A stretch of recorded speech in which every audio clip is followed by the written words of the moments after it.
नारायणं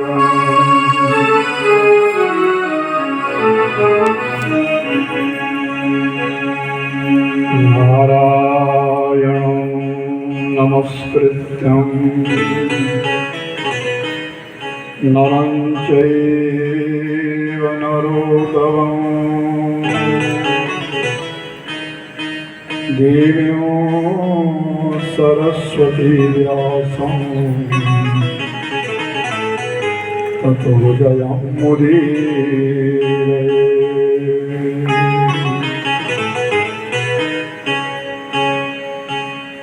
कंठे यस्य विराजते गरलं गंगाजलं तुमस्तके वामांगे गिरिराजराजतनया ध्याया भवानी सती।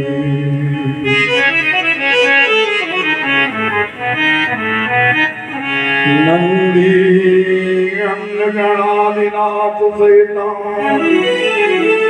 केदारनाथं प्रभो कैलासचलो संस्थितो सततं सदा मंगलम्।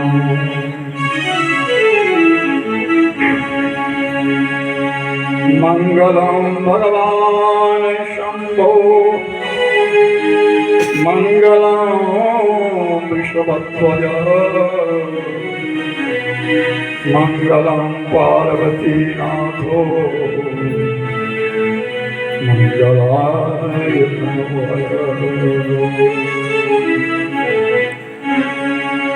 अंजना सर्वगं भूतं कपीन्द्रं सजीवौतमं रामं प्रियं नमस्तुभ्यं हनुमानो रक्ष सर्वदा। श्री गुरु चरण सरोज रज राम लखन सीता सहित हृदय बसो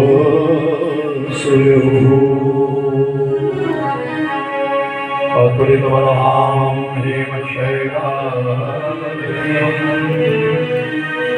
धनुजवन कृष्णाणो ज्ञानिनामग्रगण्यं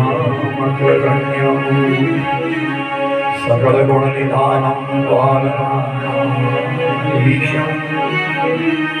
रघुपति प्रियभक्तं पार्थजातं नमामि। बोले हनुमान जी महाराज की जय। श्री शिव महापुराण की जय। गौरी शंकर भगवान की जय। सत्य सनातन धर्म की जय। सद्गुरु भगवान की जय। जरूरत से ज्यादा अगर वक्त दे दे और इज्जत दे दें तो लोग उसे गिरा हुआ मानते हैं। ध्यान से सुनना। पेड़ों पे जिनमें क्षमता नहीं होती और क्षमता से ज्यादा अगर फल लग जाए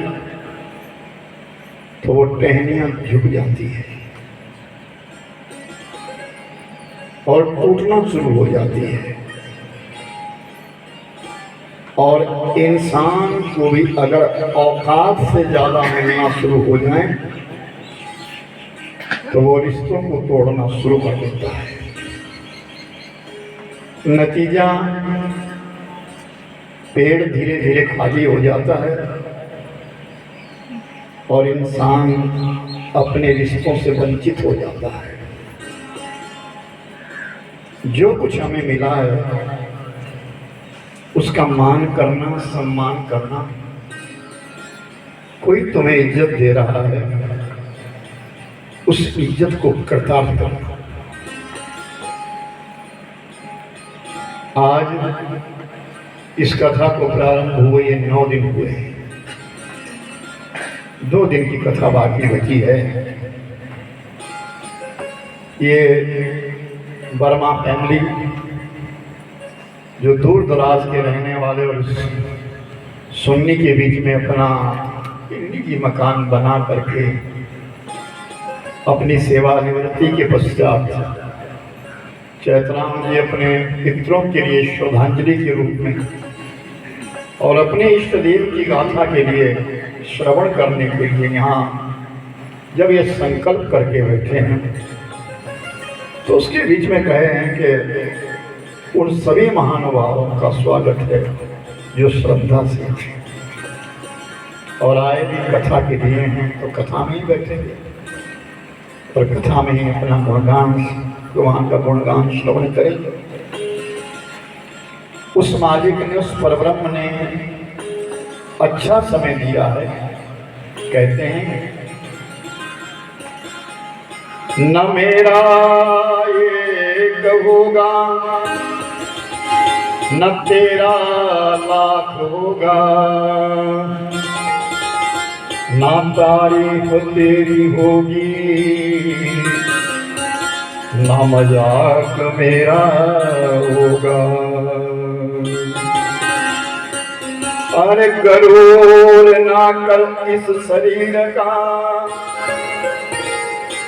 एक दिन मेरा भी खाक होगा और तेरा भी खाक होगा।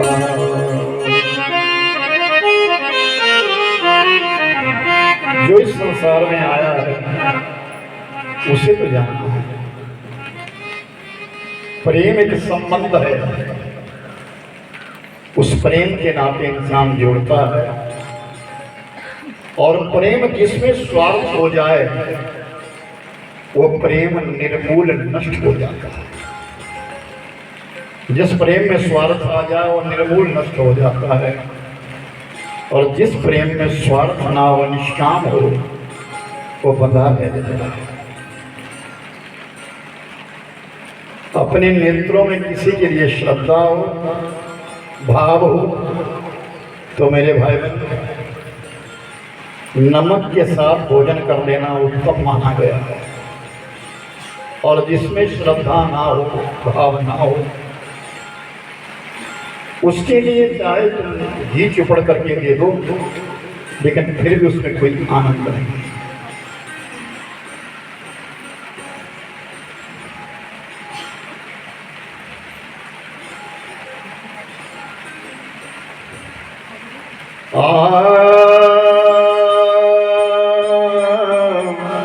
ध्यान देना, भलाई और बुराई ये 2 बात विशेष कही गई है।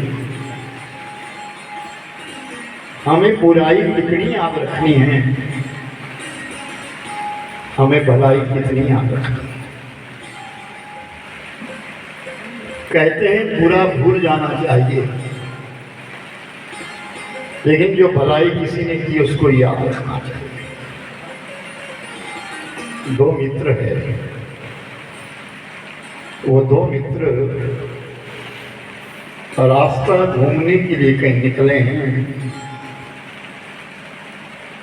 यात्रा कर रहे हैं। दोनों मित्र बड़े घनिष्ठ मित्रता है दोनों, और चलते चलते दोनों मित्रों में किसी बात के ऊपर विवाद हो गया।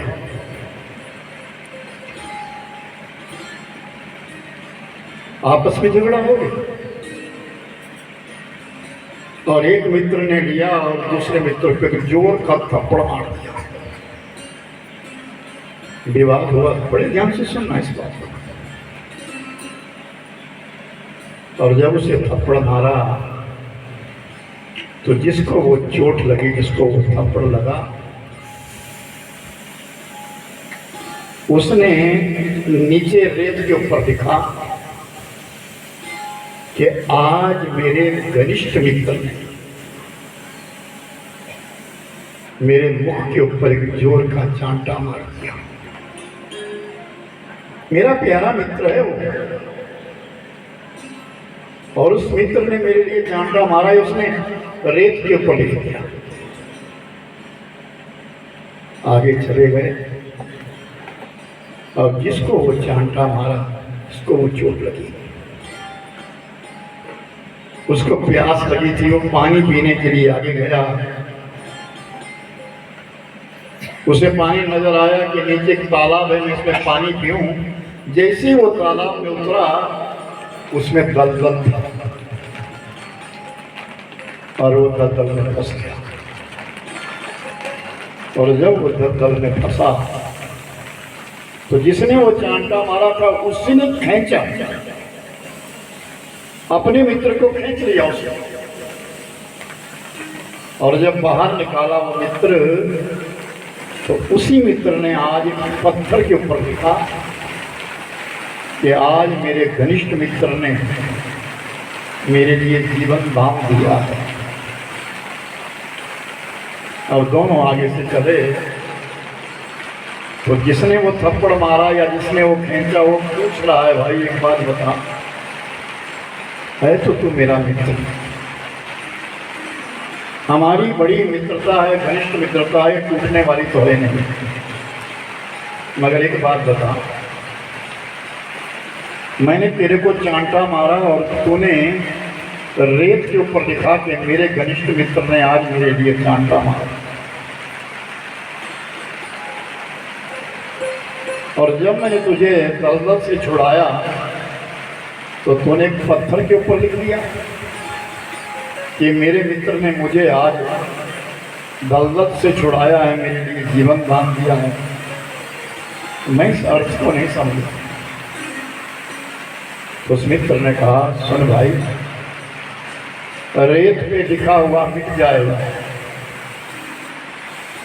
पत्थर पे लिखा हुआ मिटेगा नहीं।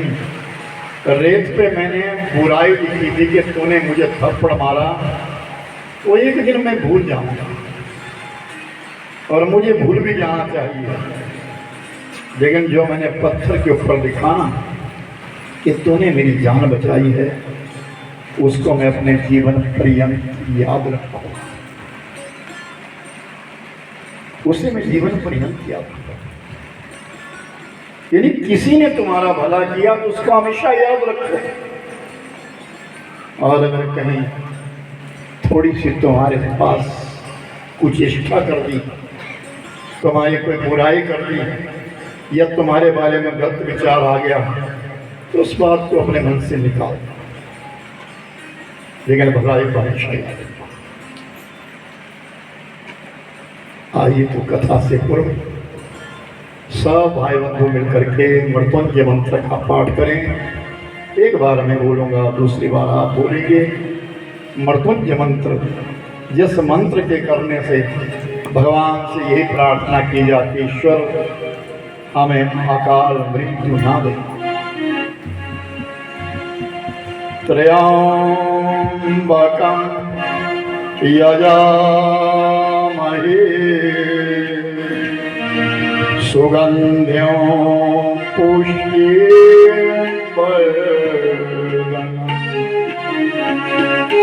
उर्वारुकमिव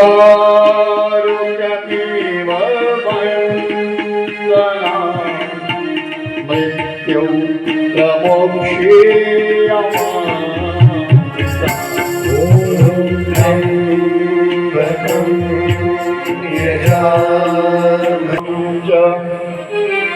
श्रीशैले मल्लिकार्जुनं पूज्यन्यां महाकालं ओंकारं ममलेश्वरम् परल्यां वैद्यनाथं च दाकिन्यां भीमशङ्करं सेतुवन्दे तु रामेशं नागेशं द्वारकावने वाराणस्यां तु विश्वेशं त्र्यंबकं गौतमी तटे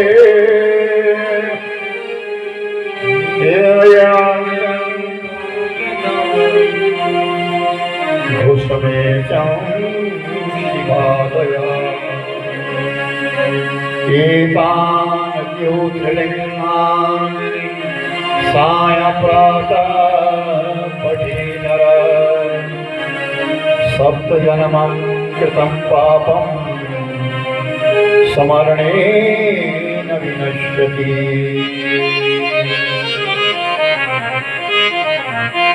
12 ज्योतिर्लिंग की कथा चली है। आज रामेश्वरम का महात्म्य न सुनाया जाएगा। बोली रामेश्वर भगवान जय। दक्षिण दिशा का महान तीर्थ वो तीसरा धाम जो दक्षिण दिशा के बीच में है। शंकराचार्य जी ने 4 धाम जो बनाए थे 4 दिशाओं में बिलक बिलक। पूरब के बीच में जगन्नाथपुरी, पश्चिम के बीच में द्वारिका, दक्षिण के बीच में रामेश्वरम और उत्तर के बीच में बद्रीनाथ। ये 4 धाम और 4 ही पीठ बनाई गई थी कि 4 शंकराचार्य बिठा दिए गए कि तुम्हें पूरी दिशा के मालिक हो। तो दक्षिण दिशा के बीच में शंकराचार्य जी ने रामेश्वरम धाम के बीच में शक्ति पीठ के लिए, पीठ के लिए, शिव पीठ के लिए धारण किया था। तो नेमिष की पावन धरती के ऊपर सावन इत्यादि 88,000 ऋषि इस कथा को सुन रहे हैं। श्री शिव महापुराण की कथा जो भक्ति प्रदान है,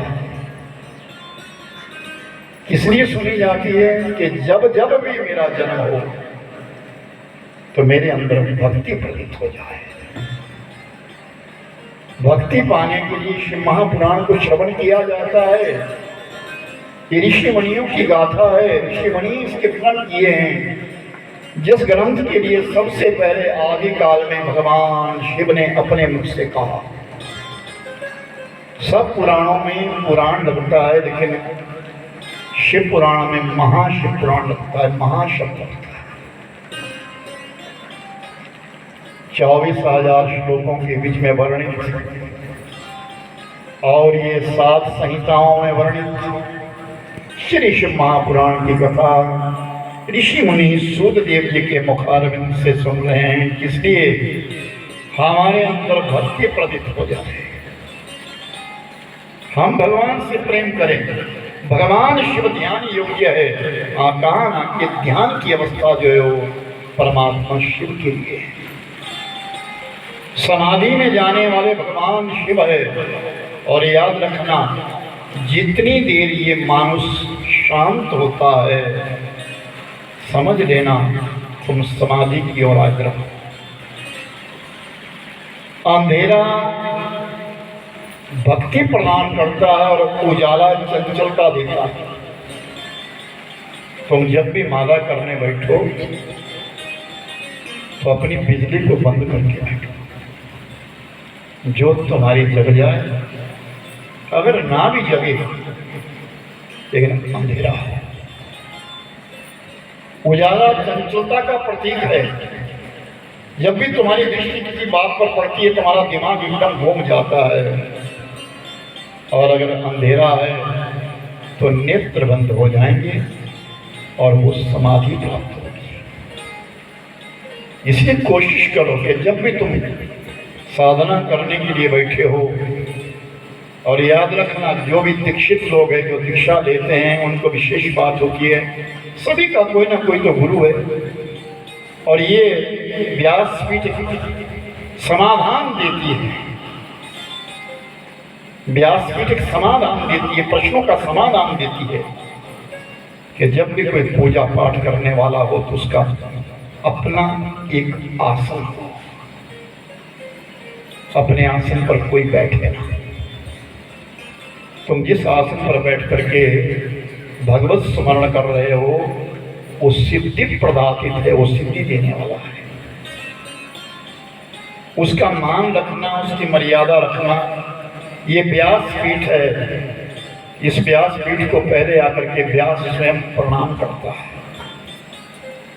तब इस पीठ पर आसीन होता है। और जब उठता है तो इसको निर्मूल खाली करके उठता है, उसको पहले हाथ घुमा देता है, अपने आप प्रणाम कर देता है, मैं इस पीठ पर बैठा हूँ, ये शक्ति प्रदान है, भक्ति प्रदान है।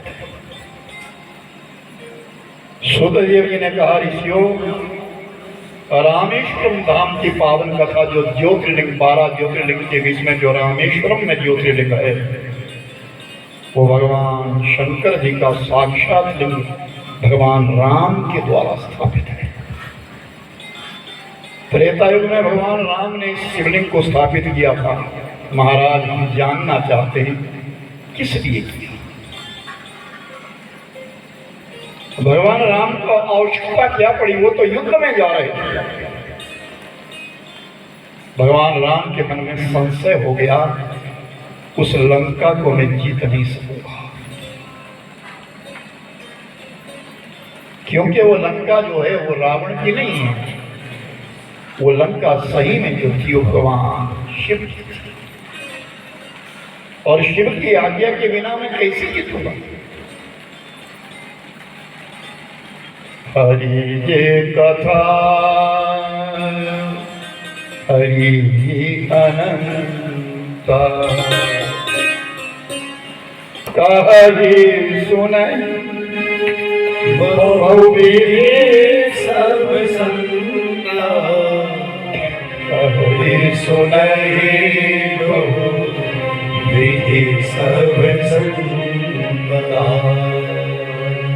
हरि जे अनंत हरि कथा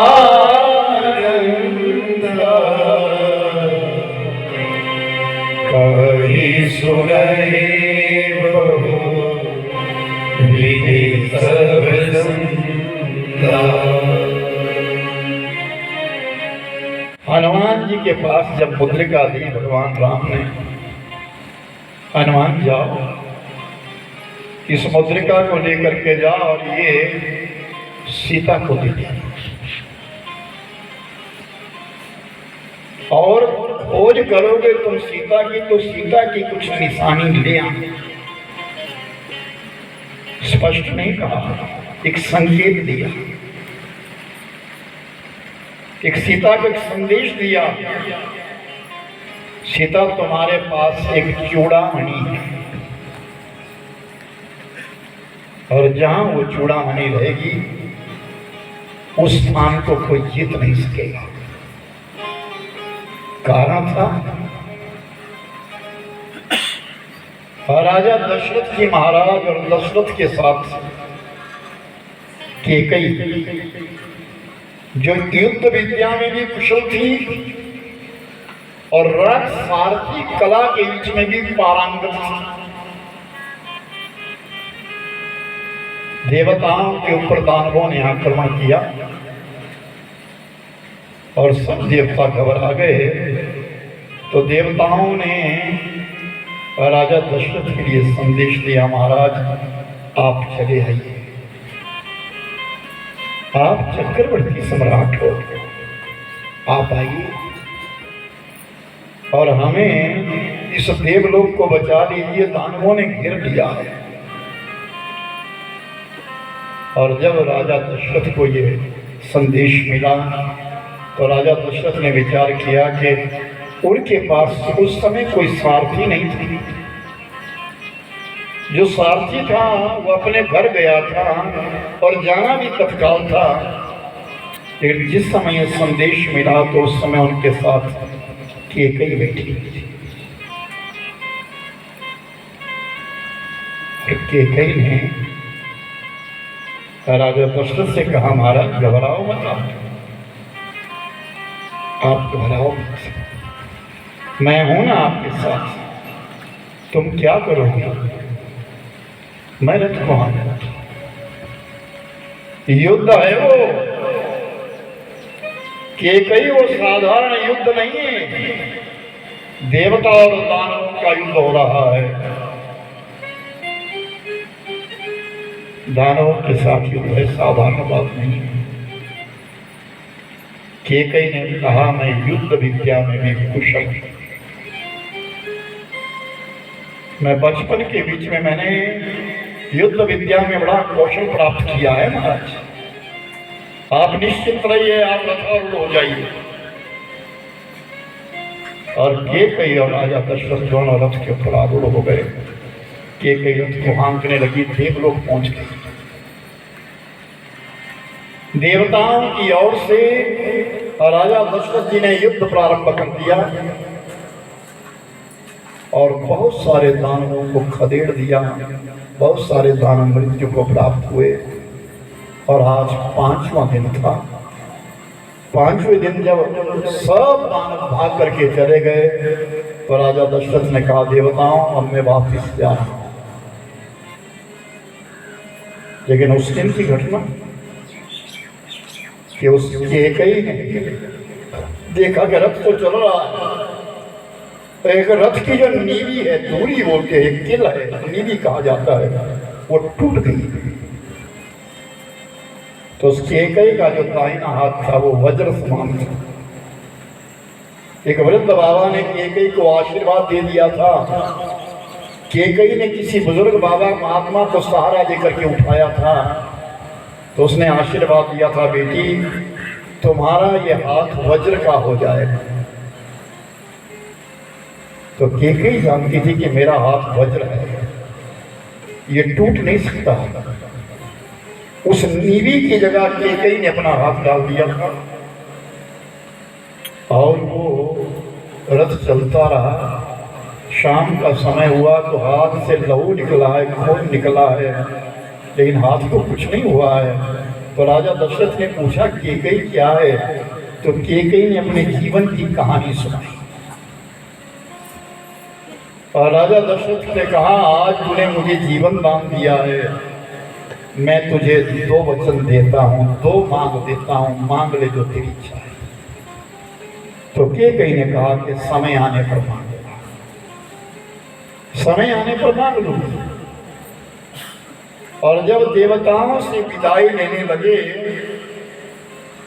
तो देवराज इंद्र की पत्नी, जिसका नाम इंद्राणी था, वो इंद्राणी उस केकई को अपने कक्ष में ले गई।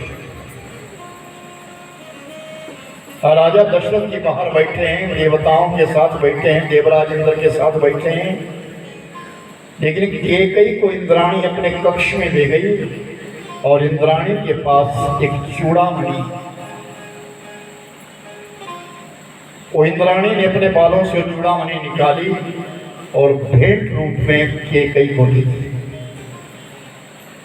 और केकई से कहा, केकई सुन, ये चूड़ामणि है। इस चूड़ामणि का एक विशेष उद्देश्य है कि जहां भी ये चूड़ामणि रहेगी वहां किसी की हार नहीं होगी। इसे अपने साथ रखना। केकई ने वो चूड़ामणि ली और अपने बालों में लगा ली, किसी को नहीं बताया। और जब राम जी का विवाह हुआ और राम जी का विवाह होकर के जब सीता अयोध्या में आई तो सीता की मुख दिखाई के बीच में उसने अपने बालों से वो चूड़ामणि निकाली और मुख दिखाई के बीच में सीता को पहना दी। राम ने ध्यान लगा करके देखा, ये तो चूड़ामणि साधारण नहीं, तो देवताओं की चूड़ामणि है। और ये चूड़ामणि जब तक हमारे पास रहेगी तब तक अयोध्या रहेगी। अयोध्या में कोई वध नहीं हुआ है, आज तक कोई युद्ध नहीं हुआ अयोध्या में। और जब राम और सीता वन को चले गए तो चूड़ामणि साथ चली गई। और रावण ने जब सीता को चुरा लिया, चूड़ामणि सीता के साथ चली गई और लंका पहुंच गई। तो राम समझ गए, लंका अब मैं जीत नहीं सकता। तो जब हनुमान जी सीता की खोज करने के लिए गए तो हनुमान जी से कह दिया, हनुमान, जिस प्रकार मैं तुम्हारे पास मुद्रिका दे रहा हूं निशानी के तौर पे, वैसी कोई निशानी सीता से लेकर के। अब हनुमान जी जब सीता मैया के पास पहुंचे हैं और सीता मैया से जब प्रार्थना करी, माँ जिस प्रकार भगवान राम ने मुझे कोई निशानी दी, आप भी कोई निशानी दी। सीता समझ गई मेरी चूड़ामणि को मांगा है कि अगर ये चूड़ामणि नहीं जाएगी तो राम रावण को जीत नहीं सकेंगे। अगर मैं चूड़ामणि उतार करके दे दूं, ये राम के पास पहुंचा दूं, तो रावण हार जाएगा, राम जीत जाएगा। चूड़ामणि उतारी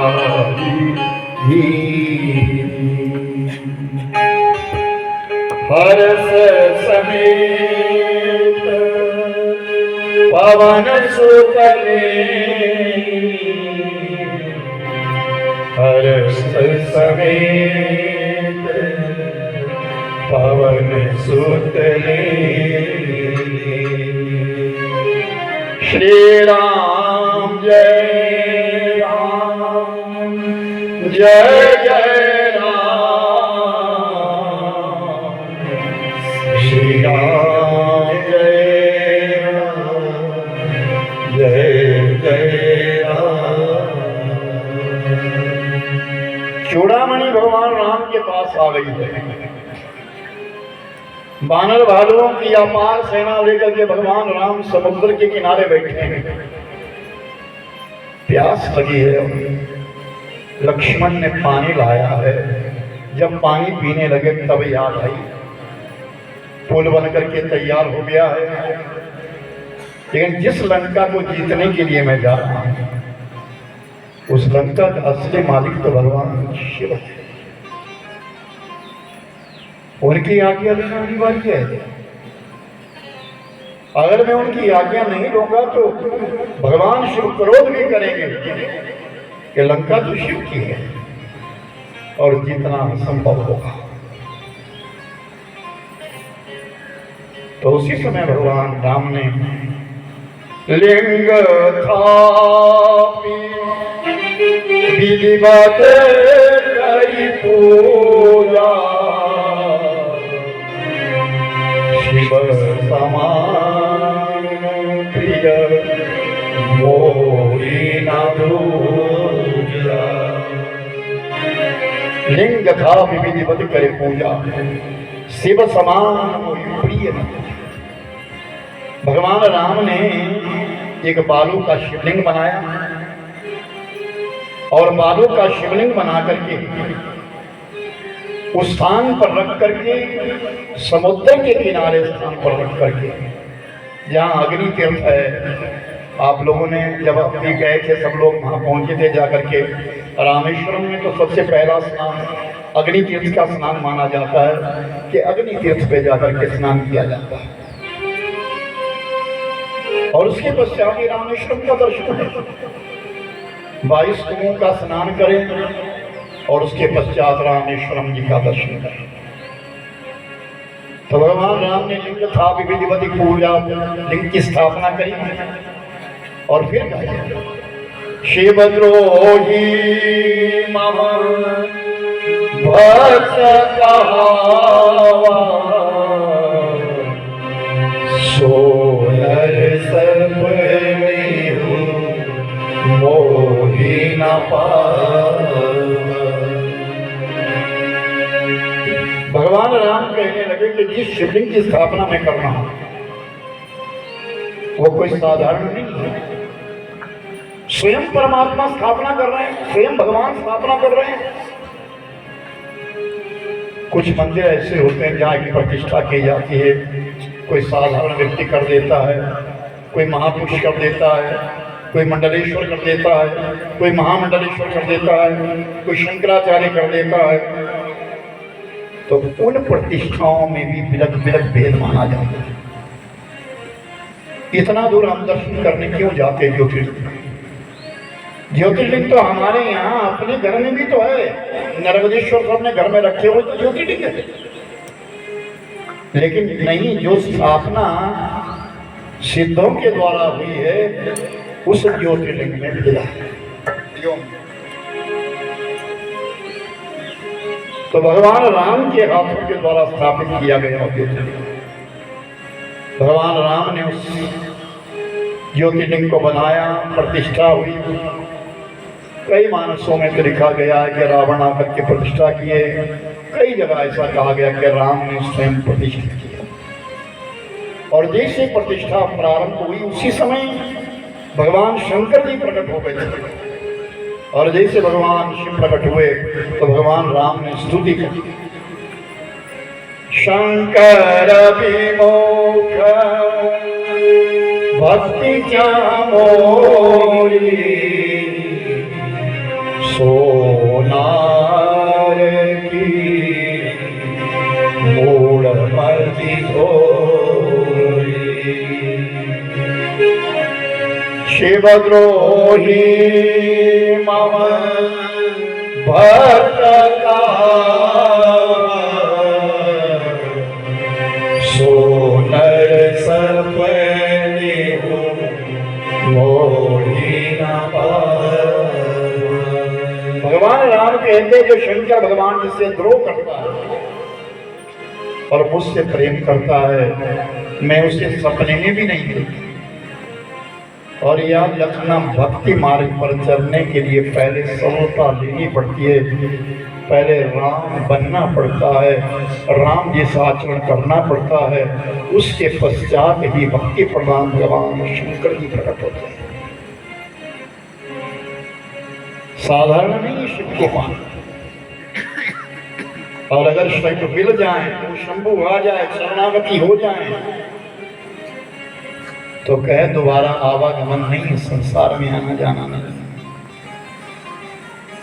शंकर प्रिय मम द्रोही शिव द्रोही ममदार, सोनर करहि कदप भरी घोर नरक।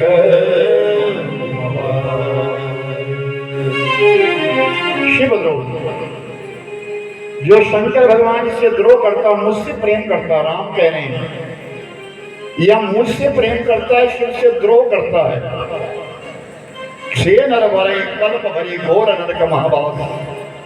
वो एक कल्प तक, यानी चतुर्युगी बीते, 4 चतुर्युगी बीते तो एक कल्प बीतता, तब तक व्यक्ति नरक में वास करता है। और जो इस रामेश्वरम में आएगा और रामेश्वर का दर्शन करेगा वो मुक्ति भुक्ति को पाएगा। जय रामेश्वर दर्शन करबी ते तनु परि मम लोक सिधरई, जो गंगा आन चढ़ाई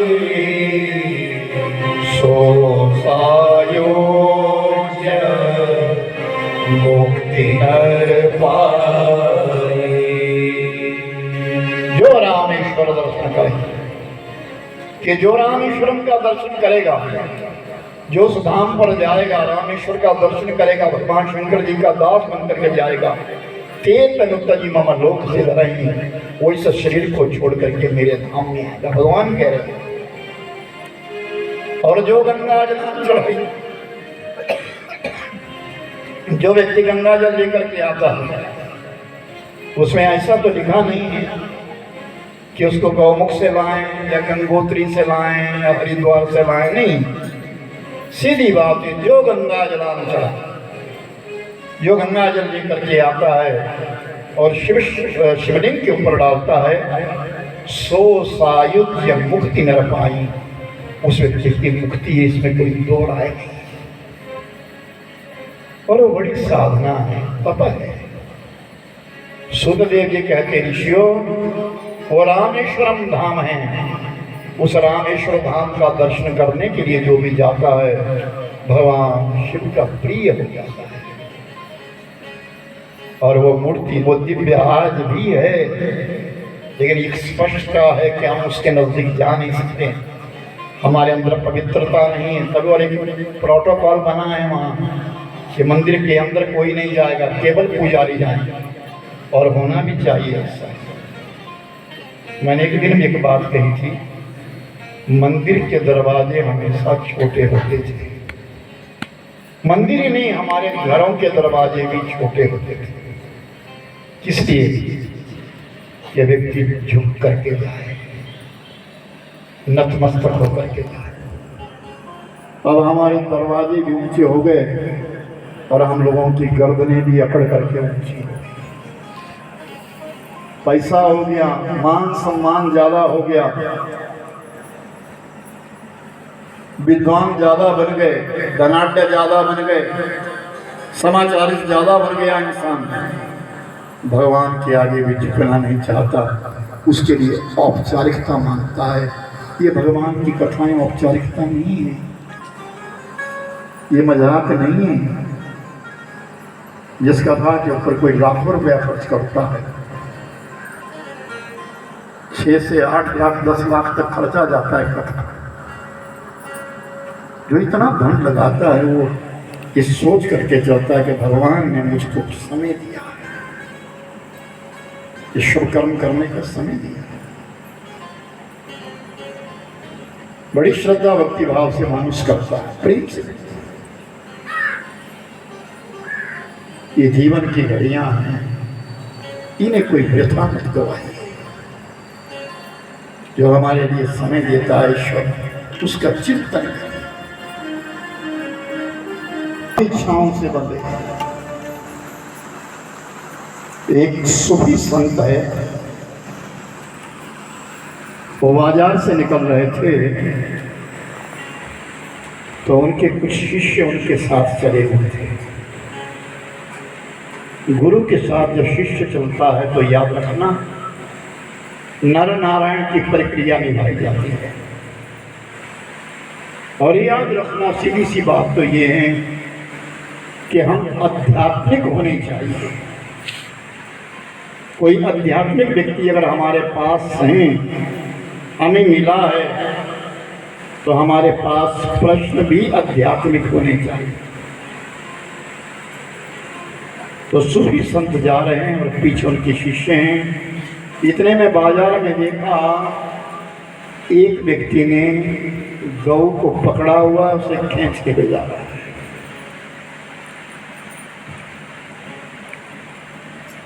तो सूफी संत ने अपने शिष्यों से कहा, ये जो आगे जा रहा है, इसने गौ को बांधा है या गौ को इसने बांधा है? बताओ। तो सबने कहा, महाराज ये तो ये बांध करके ले जा रहा है, रस्सी खींच रहा है। ये जो रस्सी से खींच रहा है, इसने तो गौ को बांधा हुआ है।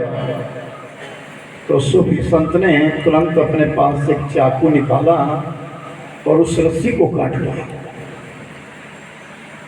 जिस रस्सी को बांध करके वो आगे लेके जा रहा है, खींच करके ला रहा है, उसे बांध काट लिया। शिष्य कह रहे ये गौ बंधी हुई है, ये बंधन में है गौ, इसे खींच करके ले जा। गुरु महाराज ने रस्सी काट दी, गौ भाग गई। गौ भागी और वो व्यक्ति गौ के पीछे भाग गया। और गुरु महाराज ने कहा कि बताओ, ये गाय से बता या गाय उससे बता? तो कहे महाराज अब तो ये बताए, क्योंकि ये गौ के पीछे भाग रहा है। गौ इसके पीछे नहीं जा रही थी, ये गौ को लेके जा रहा था। यानी इच्छाएं इंसान के पीछे नहीं आती, इंसान इच्छाओं के पीछे जाता है। उसके घर में इस प्रकार की बालकनी बनी है, मेरे घर में भी होनी चाहिए इच्छा।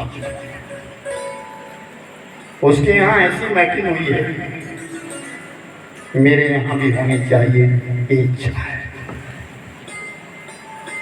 उसका मकान इस प्रकार है, मैं भी ऐसा ही बनवाऊंगा। ये इच्छाएं, हमारी इच्छाएं प्रबल हो जाती हैं। और याद रखना मेरे भाई बहन, इच्छाएं जो है वो भक्ति में बाधक है। इच्छाएं जो है भक्ति में बाधक होती है। जिस व्यक्ति का धन फैशन पर लगता है,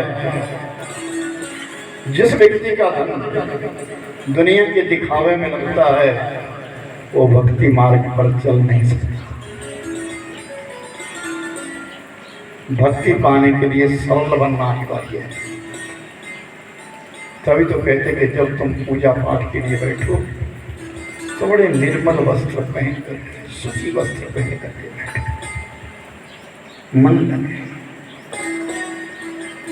तभी तो कहते कि ये जो पहरावा है हमारा, पैंट पहन ली, तुम उस पैंट को पहन करके, नाना विधि प्रकार के वस्त्र पहन करके तुम भगवान की पूजा के लिए अलर्ट नहीं होंगे, अच्छे से बैठ नहीं सकोगे। इसलिए साधारण बोला तो पजामा पहने, धोती पहने। निर्मल मन जन सो कोई पावा, मोही कपट छल छिद्र ना भावा। ये भगवान, जिसके हृदय में कोई छल है, कपट है, दिखावा है, वो तो मुझे मिलता ही नहीं है। वो मुझे, मैं उसको ढूंढ ही नहीं सकता। मुझे निर्मल मन, जिसका मन निर्मल, किसी प्रकार का कपट ना हो, किसी प्रकार का छल।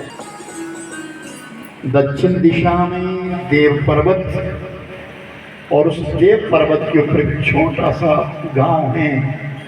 उस गांव के कोने के बीच में एक सुधर्मा नाम के विप्र रहते, ब्राह्मण रहते, बड़े योग्य है, बड़े सुयोग्य है। विवाह हुआ है, पत्नी का नाम है सुदेहा। दोनों पति और पत्नी में बहुत प्रेम है। कहना गृहस्थी वही अच्छी है जिस गृहस्थी में पति और पत्नी दोनों प्रेम से रहते। कहते कि जिस घर में पति पत्नी प्रेम से रहते हैं वहाँ चश्मे खुशियों के बहते हैं। उस स्थान पर झरने जो हैं वो खुशियों के बहते हैं। सुधर्मा और सुदेहा बड़े प्रेम से रहते, बड़े आनंद के साथ जीवन काट रहे हैं। लेकिन एक कमी रही कि संतान नहीं। सुदेहा बांझ रही, कोई संतान नहीं हुई। अब जब उम्र ढलने लगी तो सुदेहा ने एक दिन अपने पति से कहा, स्वामी आप दूसरा विवाह करें। सुधर्मा ने कहा, मैं दूसरा विवाह नहीं करूंगा, हमारे संतान नहीं है, कोई बात नहीं, हम भगवान का भजन करेंगे और भगवान का भजन करके मुक्ति पाएंगे, हमें संतान की आवश्यकता नहीं है। नहीं स्वामी आप दूसरा विवाह कर लो, अब मेरे संतान नहीं होगी, आप दूसरा विवाह कर लो। सुधर्मा ने बारंबार मना किया लेकिन सुदेहा नहीं मानी। आखिर में सुदेहा ने कहा, मेरी छोटी बहन है जिसका नाम है कुष्मा, आप कुष्मा के संग अपना विवाह करें। आप कुष्मा के साथ अपना विवाह कर लो महाराज, ये मेरी इच्छा है। सुधर्मा ने कहा, नहीं तुम सहन नहीं कर सकोगी और मुझे भी अच्छा नहीं लगेगा, हमारे घर में विपरीत अर्थ हो जाएगा। नहीं महाराज कुछ नहीं होगा, वो मेरी बहन है, मेरी सगी बहन है, बहुत प्रिय है मुझे, मैं उसे अपने साथ ले आऊं। और सुदेहा ने अपने पति का विवाह करना। घोषमा विवाह होकर के आई, लेकिन घोषमा का एक नियम है। जब वो बाल्यकाल में थी, कुंवारी थी, तो कोई सदगुरु मिल गए, कोई महापुरुष मिले। उन्होंने घोषमा को कहा, घोषमा तुम नित्य प्रति पार्थिव शिवलिंग बनाया करो, मिट्टी के शिवलिंग बना करके उनकी तुम पूजा किया करो। संतान प्राप्ति का एक विशेष उपाय है 14 का व्रत करना। श्रावण के महीने के बीच में मिट्टी के शिवलिंग बना करके, जिनका नाम है पार्थिव शिवलिंग, बना करके पूजा करना और उनको जल में प्रवाहित करना।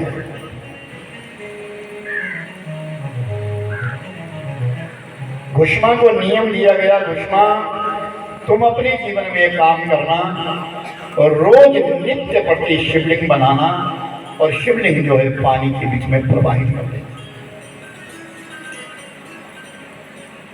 घुष्मा ने नियम बना, तभी तो कहा अच्छे लोग तो वही है जो सुने वो करें। सब रामायण को सुनते हैं, जानते हैं, लेकिन मानते नहीं। कितने भागवत हुए होंगे यहाँ, क्या सीखा लोगों ने, कितना किया। चलो पंडाल तक तो भरा रहता है, लेकिन पंडाल के पश्चात उठ करके जब चले जाते तो भूल जाते हैं। कुछ दिनों तक तो स्मृति रहती है याद। हाँ, एक बात तो हुई है, मैं भी देखता हूँ कि जब से मैं आया हूँ तो घर घर में ज्योति जगी है, भगवत नाम उच्चारण हुआ है। अपने जीवन में परिवर्तन लाओ या ना लाओ तुम्हारी इच्छा, सरलता से जीना है जियो। माला भी घूमने शुरू हो गई है, लोग करते हैं, अच्छा करते हैं, ठीक करते हैं। प्रभुवर घुष्मा का वो नियम अटूट था, रोज वही काम करती है। विवाह किए हुए 1 साल हुआ, घुष्मा गर्भवती हुई, उसके गर्भ रह गया। सुदेहा भी प्रसन्न है, सुधर्मा भी प्रसन्न है, घुष्मा भी प्रसन्न है। और घुष्मा को किसी प्रकार किसी कार्य से रोका नहीं जाता है, वो प्रिय है। इस मैंने कहा था ना कि किसी के आने से हमारे घर में खुशी हो जाए तो समझ लेना वो एक महान आत्मा है। किसी के घर में हमारे घर का वातावरण पवित्र हो जाए, अच्छा बन जाए, समझ लेना वो कोई महान आत्मा है, कोई अच्छा सद्गुणी है, कोई सत्कर्म किए हुए है। और अगर किसी से आने से हमारे घर में घाटा निश्चित हो जाए, हमारे घर में कलह हो जाए, हमारे घर की दुर्व्यवस्था बन जाए, तो समझ लेना वो कोई दुष्ट आत्मा हमारे घर में प्रवेश कर गई। और घुष्मा के यहाँ जो संतान है वो गर्भ में, और बड़ा आनंद, सारे घर वालों को बहुत आनंद मिल रहा है। अब हम माता पिता बनेंगे। और 9 महीने के पश्चात उस घुष्मा के गर्भ से पुत्र की उत्पत्ति हुई। सुधर्मा तो फूली नहीं समाती, सुदया भी फूली नहीं समाती। सुधर्मा अति प्रसन्न है, मैं पिता बन गया, और सुदया कहती है मैं भी मां बन गई। घुष्मा तो मां है। उस बालक का परिपालन होने लगा। जब वो बालक बड़ा होने लगा तो घुष्मा को मां कहता है और सुदया के लिए बड़ी मां कहता है।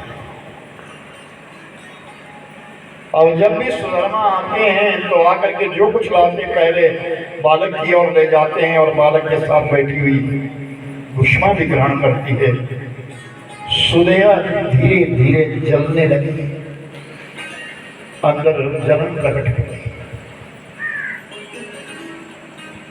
अंदर जलन प्रकट हो गई। और उस जलन, उस ईर्ष्या के माध्यम से सुदया के मन में पाप उत्पन्न होने लगा। बालक दिनों दिन बढ़ रहा है, लेकिन घुष्मा है वो जो अपना नियम है वो नियम है।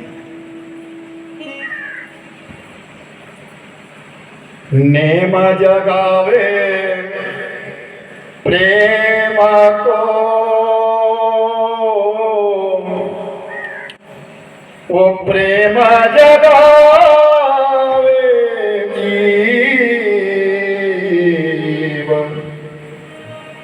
जीव जगावे सुरता, ओ सुरता मिलावे शिव।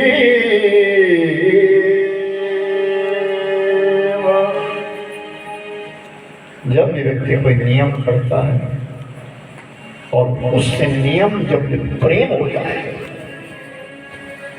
हमने कोई नियम ले लिया अपने जीवन में, उस नियम से प्रेम हो गया तो अंदर सोया हुआ जीव जागृत हो जाता है।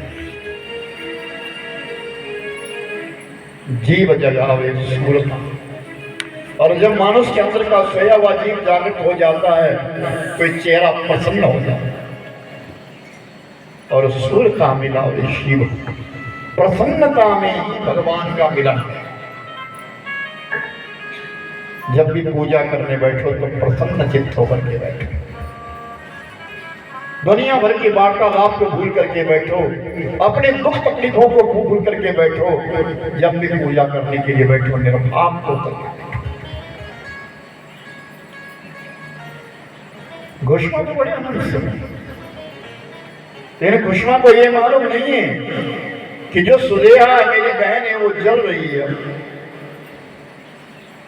बालक बड़ा हो गया, विवाह की योग्य हो गया। सुधर्मा ने अपने बालक का रिश्ता किया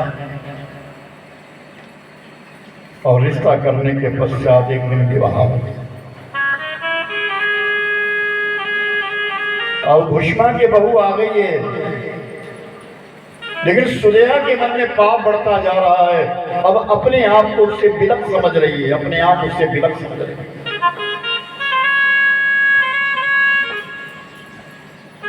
अब वो प्रीति नहीं रही है, वो प्रेम नहीं रहा। घर में पुत्र वधू आई, उस पुत्र वधू से भी चलना शुरू कर दिया।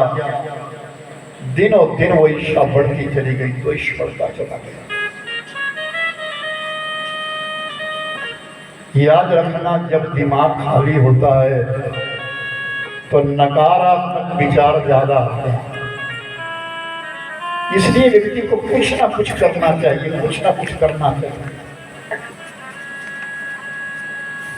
अगर ये दिमाग खाली हो, मैंने कहा ना, प्रकृति का एक पहला नियम है, अगर तुम्हारा खेत खाली है, तुम्हारी क्यारी खाली है, तो प्रकृति उसको घास फूस से भर देती है। अगर ये दिमाग भी तुम्हारा खाली है, तुम्हारे पास कोई काम नहीं है, तो इसमें उल्टे उल्टे विचार आएंगे। अगर तुम्हारे पास कोई काम है, तुम्हारे पास कोई सकारात्मक शक्ति है, तो तुम उत्तम विचार करोगे। अपना विचार हमेशा पवित्र रखना, अपना विचार हमेशा उत्तम रखना, अपना विचार गलत नहीं होना चाहिए, अच्छी सोच होनी चाहिए। ये भक्ति योग है, शिव महापुराण, ये तत्वबोधनी है। शिव पुराण हमें शिक्षित करता है और उस ओर ले जाता है, भगवान के पथ रास्ते पर ले जाता है।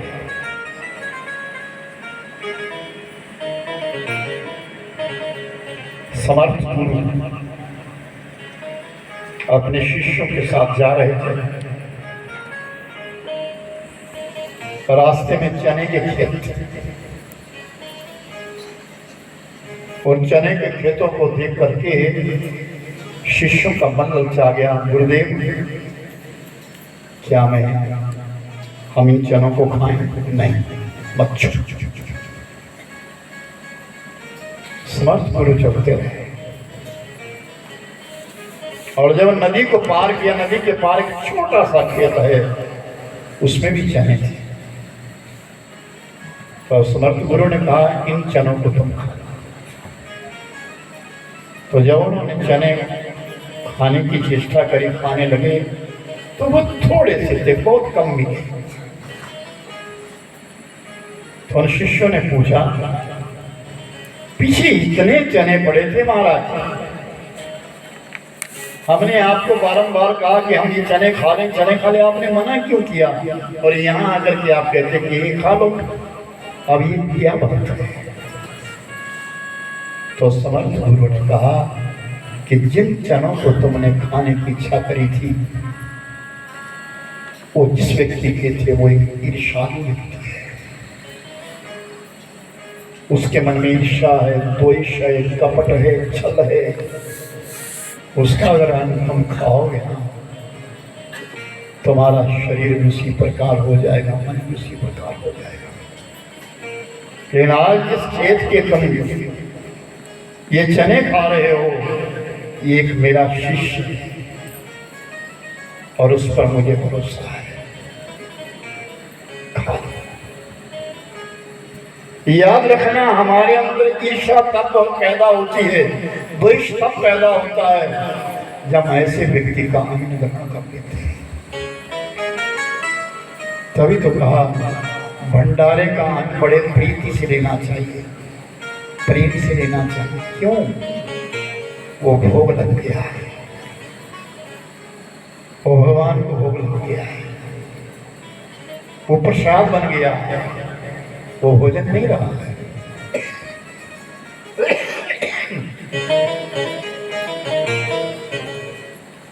उस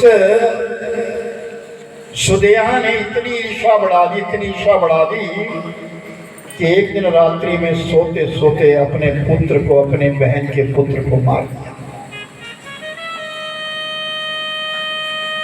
किसी को पता नहीं चला। और उसे उसके टुकड़े टुकड़े करके बोरी में डाल करके आधी रात के समय वो सुदेहा उसे उठा करके गई। जिस तालाब के बीच में घुष्मा शिवलिंग को प्रवाहित करती थी वहां डाल दिया। उस तालाब का सारा जल रक्त रंजित हो गया। भोर में पता चला कि बालक तो आई नहीं। पुत्र वधु ने जो रोना शुरू किया तो घुष्मा आई और सुदेहा भी आई। सुदेहा रोने लगी, आंखों में आंसू भर दिए। ईर्ष्या द्वेष पूर्ण हो गया है और आज कपट के आंसू लेकर के आई है, छल आंसू लेकर के आई है। सुधर्मा भी शून्य हो गए हैं, लेकिन घुष्मा ने तो कुछ सुना ही नहीं। नित्य प्रति की भांति घुष्मा जंगल में चली गई। बमरी की मिट्टी को लेकर के आई और उस मिट्टी को कूटा। हरे नमः का पाठ करती रही और शिवलिंग का निर्माण किया और नित्य प्रति की भांति 100 शिवलिंग बनाए, अपने हाथों से पूजा करी। भोर का समय हो गया है, आकाश में सूर्य आने के लिए तैयार है, आतुर है। और घुष्मा ने शिवलिंग की पूजा करने के पश्चात अपने मस्तक के ऊपर शिवलिंग को रखा, परात रखी और उस तालाब के पास चली गई। ओम नमः शिवाय, ओम नमः शिवाय, ओम मारय नमः मंत्र उच्चारण करती करती एक एक पार्थिव को उठा उठा करके वो जल में प्रवाहित कर दिया। और जैसे जल में प्रवाहित कर चुकी, मुड़ने लगी तो पीछे से आवाज आई, रुको घुष्मा रुको, देखो पीछे तुम्हारा बालक खड़ा है। घुष्मा ने लौट करके देखा तो कैलाशाधिपति भगवान शिव और शिव के साथ घुष्मा का वो पुत्र खड़ा है, वो सच्चिदानंद भगवान। और घुष्मा के पीछे पीछे सुदेहा और सुधर्मा भी आएंगे। वो तालाब के किनारे भगवान शंकर जी ने कहा, घुष्मा तेरे पुत्र को मारने वाला कोई और नहीं, तेरी बहन है, इसके लिए मैं दंड देता हूं। नहीं महाराज, आप ऐसा नहीं करना, इतनी कृपा कर दीजिए इसकी बुद्धि पवित्र हो जाए। मांगो, क्या मांगना चाहती हो घुष्मा? अगर तुम्हारी कोई इच्छा तो मांगो। महाराज इतना वरदान दे दीजिए, जहां से आप प्रकट हुए हैं, जिस शिवलिंग से आप प्रकट हुए हैं, उस शिवलिंग के साथ मेरा नाम जुड़ जाए और मृत्यु मंडल के ऊपर कलयुग के बीच में लोग जब इस शिवलिंग का दर्शन करने के लिए आए तो उसके अंदर लगी हुई जितनी भी हत्याएं, वो सब हत्याएं छूट जाएं। तो भगवान शंकर जी ने कहा, घुष्मा आज से यहाँ का नाम और शिवलिंग का नाम घुष्मेश्वर महादेव होगा और यहाँ का नाम शिवालय होगा। और शंकर भगवान जय। हरि ओम नमः शिवाय।